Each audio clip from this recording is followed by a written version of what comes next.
Assalamualaikum warahmatullahi wabarakatuh.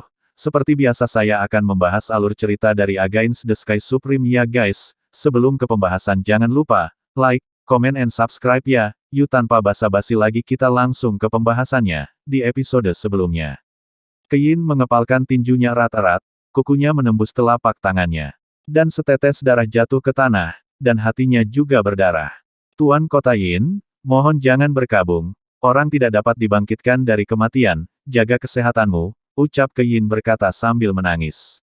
Terima kasih Tuan Xiandi atas perhatianmu, ucap Yintai. Ketika Yintai berbicara, seteguk lagi darah menyembur keluar dari mulutnya. Fitur wajah sangat terdistorsi, menatap Ni Feng, meraung, bicaralah, di mana pembunuhnya, ucap Yintai. Ni Feng bersujud, gemetar, lapor kepada penguasa kota. Ketika bawahan pergi ke gerbang kota untuk menemukan Tuan Kota Muda lebih dari setengah jam yang lalu, si pembunuh tidak tahu keberadaannya. Dan para pelayan Tuan Kota Muda, dan 30.000 tentara abadi yang menjaga gerbang kota juga terbunuh, ucap Ni Feng. Mendengar ini, Yintai sangat marah sehingga paru-parunya meledak. Siapa yang melakukannya? Siapa yang melakukannya? Ucap Yintai. Keyin perlahan menutup matanya, dan membukanya setelah waktu yang lama. Matanya mengungkapkan niat membunuh yang mengerikan. Ziping, jangan khawatir, saudara perempuanku pasti akan membalaskan dendammu, ucap Keyin. Pada saat ini, rasa sakit karena kehilangan telah berakhir. Ini membuat Yintai merasa sedikit tidak berdaya. Tuan Kaisar Abadi, alam abadi 8 surga begitu luas, jika si pembunuh bersembunyi, akan sangat sulit bagi kita untuk menemukannya, ucap Yintai.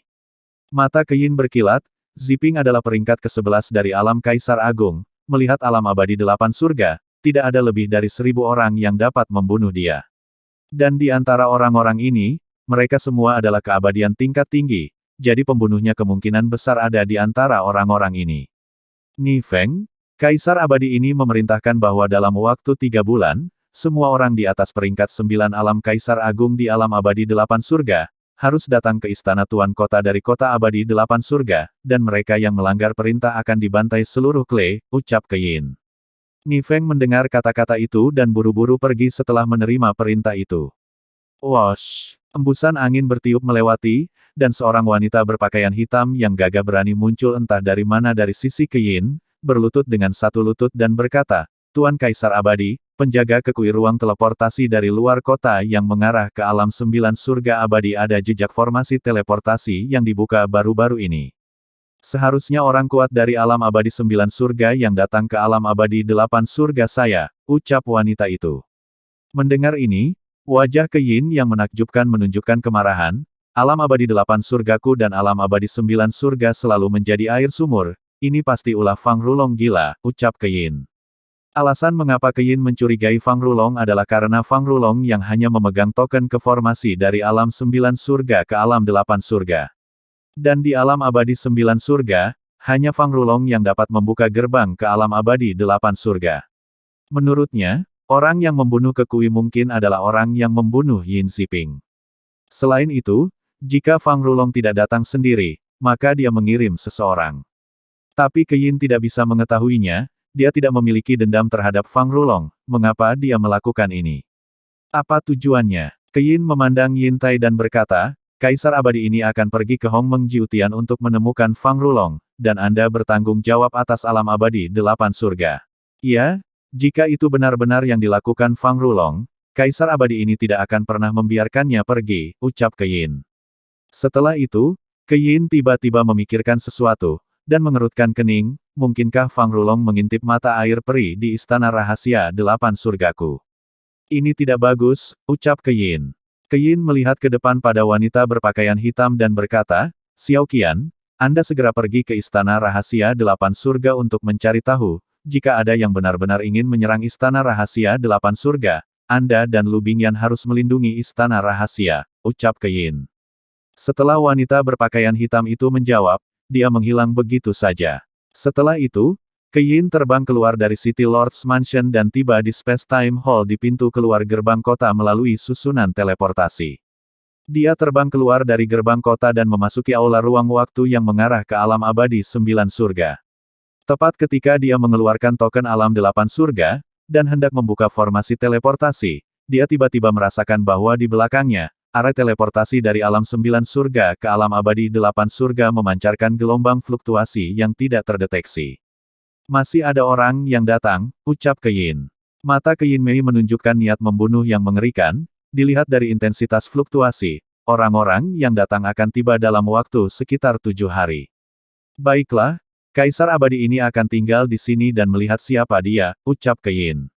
Setelah Keyin mengambil keputusan, dia terbang keluar dari ruang waktu dan kembali ke kota abadi 8 surga lagi. Setelah memimpin 3 kekuatan besar dari tingkat ke-12 dari alam Kaisar Agung, mereka tiba di City Lord's Mansion. Dia juga meminta Yintai yang berada di tingkat ke-12 dari alam Kaisar Agung untuk mengikutinya keluar aula ruang waktu di luar kota. Pada saat ini, Keyin, Yintai dan 3 lelaki tua, total 5 kekuatan besar dari peringkat ke-12 dari alam Kaisar Agung, menunggu aula ruang waktu dengan niat membunuh yang menakjubkan. Pada saat ini, Suan Yuanru dan yang lainnya yang melakukan perjalanan melalui terowongan ruang waktu, tidak tahu bahwa mereka sedang mendekati bahaya. Keesokan harinya, di Chenxi, matahari terbit-terbit. Tan Yun dan sekelompok orang berhenti terbang di atas laut. Melihat ke bawah, melihat melalui lapisan awan tipis, saya menemukan sebuah rumah megah yang tergantung di laut yang luas dan dalam di bawah. Dikatakan sebagai rumah besar, tetapi sebenarnya itu adalah istana yang terhubung dengan paviliun dan paviliun di luar istana. Istana ini adalah istana rahasia 8 surga yang terkenal, yang merupakan tempat terlarang bagi para keabadian dari 8 dewa surgawi. Ouyang Qianqian menatap Tan Yun dengan lembut dan berkata, mengapa istana rahasia 8 surga tidak dibangun di kota abadi 8 surga? Mungkinkah laut di bawah istana rahasia 8 surga dapat membiakkan mata air peri, ucap Ouyang Qianqian. Tan Yun berkata dengan persetujuan, kamu sangat pintar, kamu menebaknya dengan benar.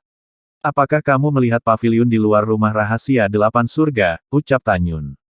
Ouyang Qianqian mengangguk, apakah paviliun dan paviliun ini memiliki rahasia tersembunyi, ucap Ouyang Qianqian. Di laut, ada mata air abadi yang dipelihara oleh langit dan bumi yang terbang keluar, dan formasi ini akan menyerap yang abadi masuk ke istana rahasia, ucap Tan Yun. Suara memuja Ouyang Qianqian berkata, berapa banyak yang kamu tahu, apakah kamu mempelajari semua ini ketika kamu adalah makhluk tertinggi Hong Meng, ucap Ouyang Qianqian. Tan Yun menggelengkan kepalanya, matanya bingung, tidak, saya bisa membaca dari saat saya lahir sebelum 10.000 generasi. Aku dapat mempelajari teknik apapun tanpa seorang guru, ucap Tan Yun.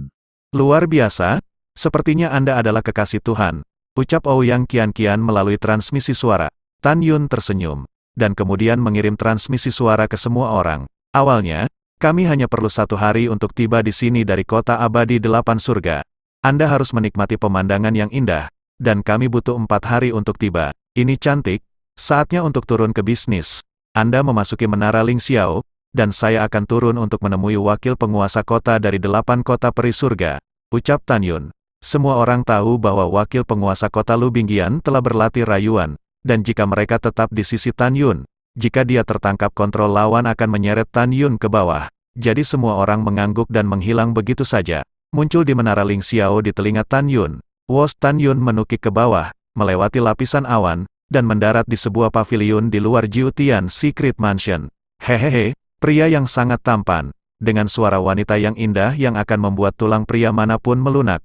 Seorang wanita berusia pertengahan 20-an muncul dari udara tipis di ruang di depan Tan Yun seperti riak air. Wanita itu mengenakan gaun merah panjang setipis sayap jangkrik. Di bawah gaun merah tipis, dia samar-samar bisa melihat tubuh halus Ana. Ini adalah wanita cantik dengan segala macam perasaan asmara. Setelah melihatnya, pria manapun akan memiliki keinginan untuk menghancurkannya sampai mati. Pesona, sangat memukau. Wanita ini adalah Lu Bingqian. Dia juga merupakan saudara perempuan dari Kaisar Abadi 8 Surga, dan wakil penguasa kota dari Kota Abadi 8 Surga. Lu Bingqian menatap Tan Yun dan terkikik, dia menatap Tan Yun dengan matanya yang indah, seolah ingin melihat menembus jubah putih Tan Yun. Pria kecil yang tampan, siapa kamu? Apakah itu dikirim oleh Sister Xiandi untuk mengirim Xian Kuan? Ucap Lu Bingqian mengedipkan mata kepada Tan Yun, lalu melangkah maju, menjulurkan jari, dan menggambar lingkaran di dada Tan Yun. Tan Yun berkata pelan, iya, itu adalah Tuan Xiandi yang meminta penjahat untuk membebaskan Xian Kuan, ucap Tan Yun. Kalau begitu ikut aku, ucap Lu Bingyan memutar pinggangnya yang tidak bisa digenggam, dan membawa Tan Yun bersamanya, datang ke bagian luar rumah rahasia Delapan Surga. Tanpa melihat tindakan apapun dari Lu Bingyan, gerbang istana rahasia Delapan Surga terbuka. Kemudian Tan Yun dan Lu Bingyan memasuki rumah rahasia Delapan Surga. Segera, mata mereka berbinar, tetapi di rumah rahasia besar, ada mata air abadi yang panjangnya puluhan ribu kaki, seperti naga raksasa yang berlayar, ada puluhan ribu kaki dari mereka begitu banyak artikel. Dengan mata air abadi ini, Su Bing dan aku dapat meningkatkan wilayah kami dengan kecepatan tercepat, ucap Tan Yun diam-diam. Pada saat ini, Lu Bingyan menjentikkan lengan batu gioknya dengan lembut, dan pintu aula ditutup. Pria kecil yang tampan, jangan terburu-buru untuk menyerahkan Xian Quan sekarang, ayo, aku tidak bisa menunggu, ucap Lu Bingyan melepas gaun merah tipisnya saat dia berbicara, dan hanya ada perut ungu di sekitar tubuhnya, kantung itu mengikat tubuh bagian atasnya. Setelah Tan Yun meliriknya, senyum muncul di sudut mulutnya. Pria kecil yang tampan itu tertawa, tapi dia bahkan lebih menawan, ucap Lu Bingyan berjalan menuju Tan Yun tanpa rasa malu. Tan Yun mengerutkan kening dan berkata sambil tersenyum, Lu Bingyan, kamu benar-benar pengacau, ucap Tan Yun. Aku tidak mengerti apa yang dikatakan pria tampan itu, ucap Lu Bingyan mengerutkan kening. Tidak masalah jika kamu tidak mengerti, aku bisa mengingatkanmu. Tan Yun tersenyum dan berkata, cacing tanduk sedang mengetik teka-teki kata, ucap Tan Yun. Mendengar ini, setelah Lu Bingyan membentuk kata, cakep, di benaknya, wajahnya berubah dingin, kamu pria bodoh, beraninya kamu mempermalukanku seperti ini, ucap Lu Bingyan. Memalukan, ucap Tan Yun berdiri dengan tangan di belakang punggungnya. Aku perlu mempermalukan orang sepertimu dan menggunakan tubuhmu untuk menyerap esensi seorang pria untuk meningkatkan kekuatannya, ucap Lu Bingyan. Pupil Lu Bingyan menjadi sedalam laut, Tan Yun tercengang. Untuk wanita ini, naik ke sofa, ucap Lu Bingyan berkata tanpa ragu. Mendengar ini, Tan Yun berjalan menuju tempat tidur tidak jauh dengan mencibir di hatinya. Ketika melewati Lu Bingyan, cakar tangan kanan Tan Yun tiba-tiba menonjol dan menjepit leher giok Lu Bingyan dengan erat. Mata Lu Bingyan melebar, wajahnya memerah dan pucat, dan dia gemetar ketakutan, kamu. Siapa kamu? Mengapa kamu tidak dikendalikan oleh Mei Tongku? Dan juga, siapapun yang melihatku, Anda ingin berhubungan seks dengan saya, tetapi mengapa Anda acuh tak acuh, ucap Lu Bingyan. Tan Yun melirik tubuh Lu Bingyan dan berkata dengan acuh tak acuh, kulit itu seperti salju, indah, Anda memang cantik tapi sayang sekali kau ada di mataku itu hanya kerangka merah muda, itu saja. Siapa aku? Tentu saja aku yang membunuhmu, ucap Tan Yun. Suara Tan Yun baru saja jatuh, dan tepat saat dia hendak memulai, sebuah suara wanita terdengar di luar aula, Bingyan, apakah kamu di sini, ucap suara itu. Lu Bingyan mendengar suara yang dikenalnya, seolah-olah lelaki yang tenggelam itu telah meraih sedotan terakhir dan berteriak, Xiao Qian selamatkan aku, ucap Lu Bingyan. Suara Lu Bingyan tiba-tiba berhenti, lehernya dirusak oleh tangan kanan Tan Yun. Bingyan, bang, dengan suara cemas, pintu aula terbuka, dan pecahannya ditembakkan ke segala arah. Xiao Qian, berpakaian hitam, dipenuhi dengan atmosfer peringkat ke-12 dari alam Kaisar Agung, muncul di belakang Tan Yun, memegang pedang dan menunjuk dengan marah ke Tan Yun, lepaskan dia, ucap Xiao Qian. Tan Yun memegang Lu Bingyan di tangan kirinya, menoleh perlahan, menatap wanita berbaju hitam di depannya, dan mengangkat alisnya, bagaimana jika aku bilang tidak, ucap Tan Yun.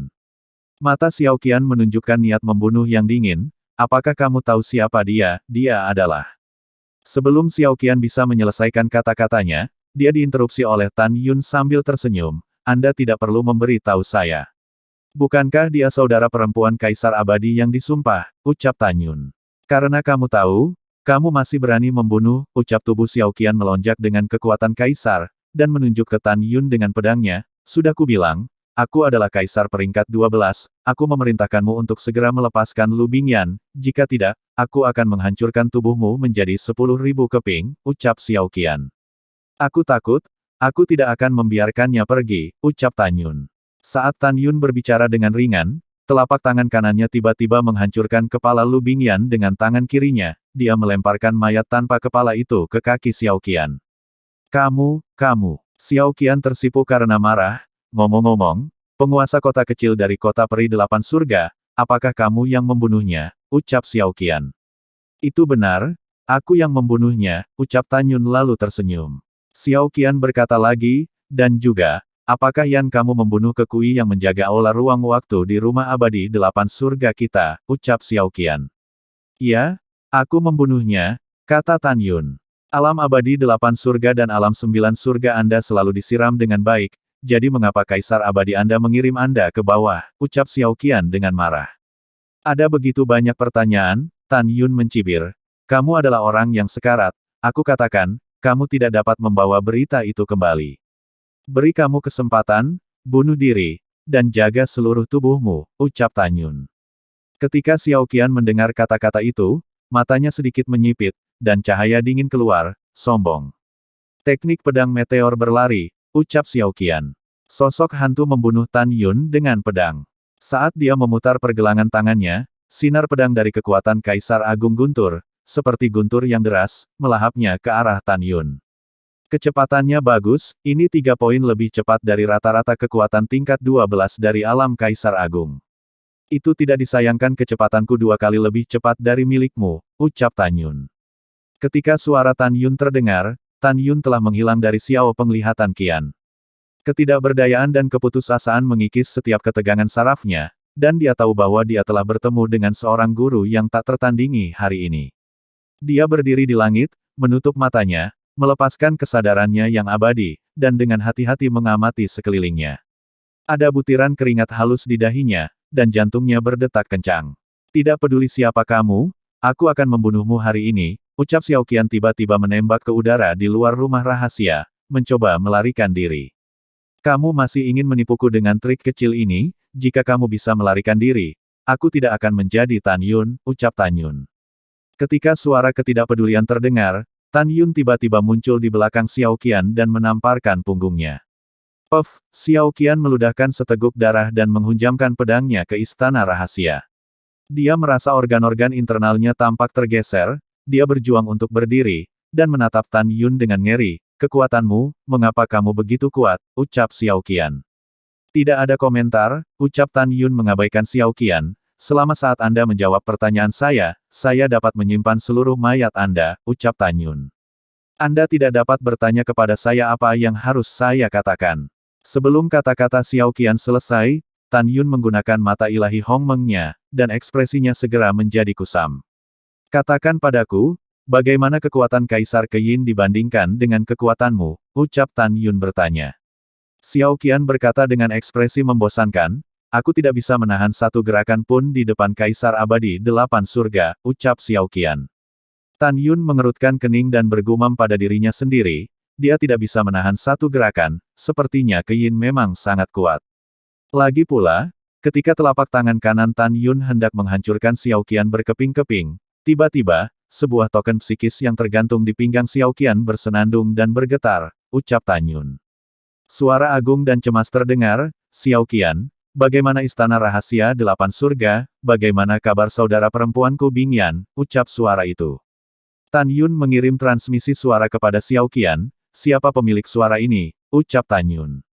Segera, suara Xiao Qian terdengar masuk ke pikiran Tan Yun, dia adalah Tuan Kaisar Abadi Batian, ucap Xiao Qian. Tan Yun berkata melalui transmisi suara, katakan padanya bahwa istana rahasia Batian aman, dan Lu Bingyan juga aman, ucap Tan Yun. Setelah menerima perintah, Xiao Qian menjawab memegang token psikis, dia berkata, lapor kepada Kaisar Abadi, istana rahasia 8 surga dan saudara perempuanmu semuanya baik-baik saja, ucap Xiao Qian. Token psikis kemudian bergetar, dan suara Keyin keluar, itu bagus, sepertinya itu alarm palsu. Kaisar Abadi ini memperhatikan bahwa di alam abadi 9 surga, masih ada orang yang berteleportasi kepadaku ke alam abadi 8 surga. Diperkirakan mereka akan tiba dalam 6 hari. Ucap Kaisar Abadi Keyin. Segera berangkat ke 6 kota abadi, dan biarkan 6 pemilik kota datang sesegera mungkin, ucap Kaisar Abadi Keyin.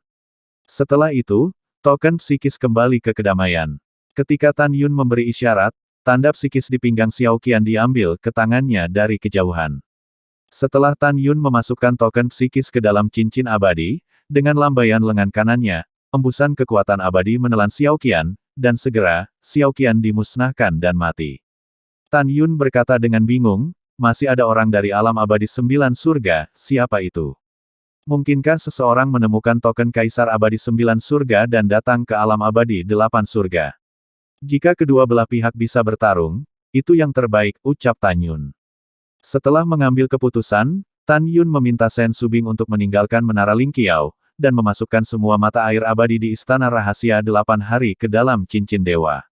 Suamiku, kemana kita akan pergi selanjutnya, ucap Sen Subing. Tan Yun berkata sambil tersenyum, di bawah lautan alam abadi 8 surga, dasar lautnya penuh dengan pemandangan yang indah, setelah kita menikah di masa lalu, Anda selalu menyuruh saya untuk membawa Anda melihatnya, tetapi setelah itu lama, aku tidak membawamu ke sana, jadi selama 5 hari ke depan, saya akan membawa Anda dan Yukin dan yang lainnya ke dasar laut untuk menikmati pemandangan yang indah, dan aku akan ke kota 8 surga untuk melihat siapa yang datang dari alam abadi 9 surga, ucap Tan Yun. Mendengar itu, wajah Sen Subing penuh kebahagiaan, dia membuka mulutnya dengan ringan, dan meringkuk ke dalam pelukan Tan Yun, suamiku, sudah lama sekali, saya tidak berharap Anda mengingat apa yang pernah saya katakan, ucap Sen Subing. Tan Yun memeluk melihat Sen Subing, dia berkata dengan tulus, di masa lalu, saya mengingat setiap kata Anda di hati saya, Anda akan melahirkan anak laki-laki dan perempuan untukku, ucap Tan Yun. Sen Subing mengangguk dan berkata dengan lembut, setelah kita membalas dendam, aku akan melahirkan sepasang anak untuk suamiku, ucap Sen Subing. Dalam 5 hari ke depan, Tan Yun mengajak para gadis mengunjungi dasar laut yang indah. Gadis-gadis itu tidak pernah membayangkan bahwa pemandangan paling indah di alam abadi 8 surga bukanlah di langit, tetapi di dasar laut. Keesokan harinya, kepingan salju melayang di atas laut biru, dan angin dingin yang menggigit menghancurkan dunia. Di kota abadi 8 surga. Di padang rumput di luar kota. Di luar aula ruang dan waktu, Kaisar Abadi 8 Surgawi Keyin berdiri di tengah angin dan salju, dan di belakangnya berdiri Yin Tai dan 3 lelaki tua. Merasakan bahwa fluktuasi ruang di aula ruang dan waktu menjadi semakin intens, Keyin berkata dengan dingin, orang-orang yang masuk akan keluar, bersiaplah untuk tantangan, semuanya mematuhi perintah Kaisar Abadi ini, ucap Keyin. Setelah beberapa saat, ruang di Space Time Hall bergetar hebat, dan Suanyuan Rou, Suanyuan Haokong, Suanyuan Changfeng, Suanyuan Linger, dan Chu Xiaosha muncul entah dari mana. Tiba-tiba, Suanyuan Ru merasakan bahwa 5 napas tirani mengandung niat membunuh yang kuat, mengalir dari luar aula ruang waktu, menyelubungi dirinya sendiri. Ini semua peringkat ke-12 dari alam Kaisar Agung, batin Suanyuan Ru membeku, dan dia mengirim transmisi suara ke 4 orang, ada 5 orang kuat di luar, dan mereka akan bertindak sesuai dengan kesempatan nanti, dan dengarkan kata sandiku, ucap Suanyuan Rou. Suanyuan Ru baru saja menyelesaikan transmisi suara, tetapi melihat 5 sosok menyapu aula ruang waktu dan muncul di depannya. Pada saat ini, Keyin mengerutkan kening, dan menemukan bahwa hanya ada satu wanita yang tidak terlalu cantik, yang merupakan alam Kaisar Agung tingkat ketiga, selain 4 yang tersisa, 2 di antaranya adalah Kaisar Agung tingkat kedua, dan 2 adalah alam Kaisar Abadi tingkat 12. Peringkat ketiga dari alam Kaisar Agung secara alami adalah Suanyuan Ru. 2 orang di tingkat kedua dari alam Kaisar Agung adalah Suanyuan Haokong dan Suanyuan Changfeng. 2 orang dari peringkat ke-12 Kaisar Abadi adalah Chu Xiaosha dan Suanyuan Linger. Tepat ketika Suanyuan Rou mengepalkan tinjunya dan hendak berbicara, Keyin berkata dengan dingin kepada seorang lelaki tua peringkat 12 dari alam Kaisar Agung, pegang dan interogasi dengan ketat, ucap Keyin. Bawahan patuh, ucap lelaki tua. Suanyuan Rou berkata dengan dingin, tunggu, ucap Suanyuan Rou. Suanyuan Rou menjulurkan jari giok dan menunjuk Keyin, siapa kamu, mengapa kamu ingin menangkap kami, ucap Suanyuan Rou. Aku penguasa kota dari kota abadi 8 surga, dan ini adalah Keyin Kaisar Abadi 8 surga, ucap orang tua. Ternyata itu adalah Kaisar Abadi 8 surga, ucap Suanyuan Rou mengangkat alisnya, bahkan jika itu adalah Kaisar Abadi 8 surga, kamu tidak bisa menangkap orang tanpa pandang bulu, kan, ucap Suanyuan Rou. Ini konyol, Keyin berkata dengan dingin, jika Kaisar Abadi ini ingin menangkap seseorang, apakah aku memerlukan alasan? Tentu saja, aku juga tidak dapat menangkap Anda, namun, Anda menjawab Kaisar Abadi ini, Anda kaki tangan siapa, ucap Keyin. Suanyuan Ru bingung, aku tidak tahu apa yang kamu bicarakan, ucap Suanyuan Rou. Kamu tidak tahu, haha. Keyin mencibir. Orang-orang dari alam abadi 9 surga Hongmeng, jika mereka ingin mencapai 8 surga peri alamku, mereka membutuhkanmu Kaisar Abadi 9 surga yang hanya bisa masuk dengan token. Seseorang datang dari alam abadi 9 surga sebelumnya dan membunuh Kekui yang menjaga aula ruang dan waktu di istana abadiku. Nanti, pasti orang-orang inilah yang membunuh Tuan Muda Kota 8 Surgawi Kota Abadiku. Orang yang menyusup ke alam abadi 8 surga saya sebelumnya, ucap Keyin. Mendengar ini, Suan Yuanrou berkata dengan dingin, Tuan Kaisar Abadi 8 Surga, Anda pasti salah paham. Saya khawatir Anda belum tahu, sekarang 9 surga Kaisar Abadi Fang Rulong sudah mati, dan ada puluhan ribu penguasa kota di alam abadi 9 surga yang semuanya dibantai. Fang Rulong sudah mati, dan orang-orang yang memasuki alam abadi 8 surga sebelumnya secara alami tidak diatur oleh Fang Rulong. Sekarang 9 surga alam abadi dalam kekacauan, saya tidak sengaja menemukan tanda Kaisar Abadi 9 surga. Saya hanya ingin membawa keluarga saya dan datang ke alam abadi 8 surga untuk berlatih dengan ketenangan pikiran, itu saja, ucap Suan Yuanrou. Setelah mendengarkan, Keyin mencibir, lelucon ini benar-benar bukan apa-apa. Hahaha, Fang Rulong akan mati dan puluhan ribu penguasa kota di alam abadi 9 surga akan mati, hahaha, ucap Keyin. Setelah tertawa, wajah Keyin penuh dengan niat membunuh, dan dia berkata kepada lelaki tua itu sebelumnya, tangkap pencuri yang penuh omong kosong ini dulu, ucap Keyin. Dalam hati Keyin, siapa yang berani membunuh Kaisar Abadi 9 surga, bahkan jika Fang Rulong benar-benar terbunuh, bagaimana dengan puluhan juta penguasa kota, apa mereka semua dibunuh juga? Keyin tidak percaya sama sekali, dia merasa bahwa Suan Yuanrou membodohi dirinya sendiri dan menghina IQ-nya.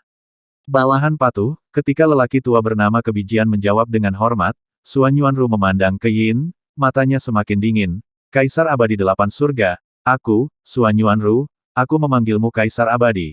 Kamu benar-benar berpikir aku khawatir kamu tidak akan berhasil, ucap Suan Yuanrou. Kamu bajingan peringkat ketiga dari alam Kaisar Agung, kamu berani berbicara dengan Kaisar Abadiku seperti ini. Kamu benar-benar mencari kematian, ucap Kebijian sangat marah. Dia naik ke udara, tangan kanannya yang kering merobek kekosongan seperti cakar elang, dan meraihnya ke arah leher Suan Yuanrou. Menurut pendapatnya, dengan kekuatannya di tingkat ke-12 dari alam Kaisar Agung, itu adalah mudah untuk menangkap wanita ini hidup-hidup. Tapi apa yang terjadi selanjutnya mengejutkan Keyin dan yang lainnya. Dari sudut pandang dua lelaki tua lainnya, Yin Tai dan Keyin, penangkapan Suan Yuanrou oleh Kebijian semudah meraih Suan Yuanrou. Bukan Suan Yuanku yang mencari kematian, tapi kamu, ucap Suan Yuanrou. Dalam kemarahan Suan Yuanrou, telapak giok yang lemah dan tanpa tulang menepuk cakar kanan Kebijian. Retak, klik. Ketika suara pertama retak tulang terdengar, 5 jari tangan kanan Kebijian hancur berkeping-keping, darah dipenuhi darah, dan jari-jari yang patah beterbangan. Ketika suara retakan tulang kedua terdengar, seluruh lengan kanan Kebijian tidak bisa bergerak untuk menahan Suan Yuan. Dengan pukulan lembut, itu meledak dengan keras. Ah! Kebijian berteriak, tubuhnya diledakkan seperti bola meriam, dan setelah dia mendarat di udara, dia mundur 3 langkah sebelum dia menghentikan tubuhnya, gumpalan darah menetes dari sudut mulutnya, dan dia menatap Suan Yuanrou dengan ekspresi ketakutan. Chang Feng, berlama-lama, dan memasuki kuil waktu dan ruang biji master. Ketika Suan Yuanrou mengirim transmisi suara, keempat orang itu menghilang dari udara tipis dari kuil ruang waktu dan muncul di telinga Suan Yuanrou di kuil ruang waktu biji sesawi urutan ketiga. Sebagai mantan patriark kelas spiritual, dia sangat mahir dalam 4 teknik alkimia, seni, peralatan, dan formasi. Di masa lalu di alam Dewa Hongmeng, selain dari Tan Yun, 4 teknik alkimia, seni, peralatan, dan jimat adalah yang paling berhasil adalah Suan Yuanrou. Bahkan mantan murid Tan Yun, Ling Xia Tianzun, lebih rendah dari Suan Yuanrou dalam alkimia. Di dalam kuil ruang dan waktu, Suan Yuan Haokong berkata, Rower, kamu harus berhati-hati, ucap Haokong. Suan Yuanrou berkata, jangan khawatir paman, aku bisa membunuh sebanyak mungkin kekuatan besar dari peringkat ke-12 alam Kaisar Agung biasa. Saya awalnya ingin menjarah rumah rahasia 8 surga dan kemudian pergi, dan saya tidak ingin memiliki hubungan yang buruk dengan alam abadi 8 surga. Sekarang Kaisar Abadi 8 surga menipu orang terlalu banyak, maka saya tidak akan sopan, ucap Suan Yuanrou. Pada saat ini, Kebijian meraung pada Suan Yuanrou, jika itu bukan dewa jangan ceroboh, kalau tidak. Diam, Keyin menegur. Jika kamu tidak bisa mengalahkan dia, kamu tidak bisa mengalahkannya. Tidakkah kamu pikir kamu tidak cukup malu, ucap Keyin. Bawahanku tahu aku salah, ucap-ucap kebijian. Tuan kota Kaisar Abadi, turun dan tangkap dia hidup-hidup, ucap Keyin. Pada saat ini, mata keruh Yintai mengamuk karena marah. Keyin berkata ringan, bunuh tubuhnya dan tinggalkan jiwa Kaisar Agung untuk saat ini. Setelah persidangan, biarkan dia terbang menjadi abu dan musnahkan, ucap Kei. Bawahan patuh, ucap Yintai. Yintai memegang pedang di tangan kanan, dan menyerang Suan Yuanru. Menghadapi Yintai yang menyerang, jejak penghinaan melintas di mata indah Suan Yuanru. Setelah beberapa saat, seberkas cahaya putih melakukan perjalanan melalui lautan awan di atas laut biru dengan kecepatan tinggi, dan akhirnya berhenti di lautan awan di 5 miliar abadi di timur kota abadi 8 surga, berubah menjadi Tan Yun dalam jubah putih. Tan Yun mengintai di lautan awan, diam-diam melepaskan kesadarannya yang abadi, dan dengan cepat meluas ke langit barat, menutupi aula ruang waktu di luar kota abadi 8 surga. Ketika Tan Yun menemukan melalui kesadarannya yang abadi, bahwa aula ruang waktu yang besar sedang bersenandung, dia tahu bahwa seseorang sedang bertarung di dalam. Oke, ini akan menjadi pertarungan, lebih baik bertarung sampai mati, lalu aku akan berada di atas panggung, ucap Tan Yun diam-diam bersenang-senang, dan menemukan melalui indera abadinya bahwa seorang lelaki tua dari peringkat ke-12 dari alam Kaisar Agung menjerit dan dadanya runtuh, meludahkan darah dan terbang keluar dari aula ruang waktu. Lalu setelah itu, bagaimanakah kelanjutan ceritanya? Next di episode berikutnya ya, wassalamualaikum warahmatullahi wabarakatuh.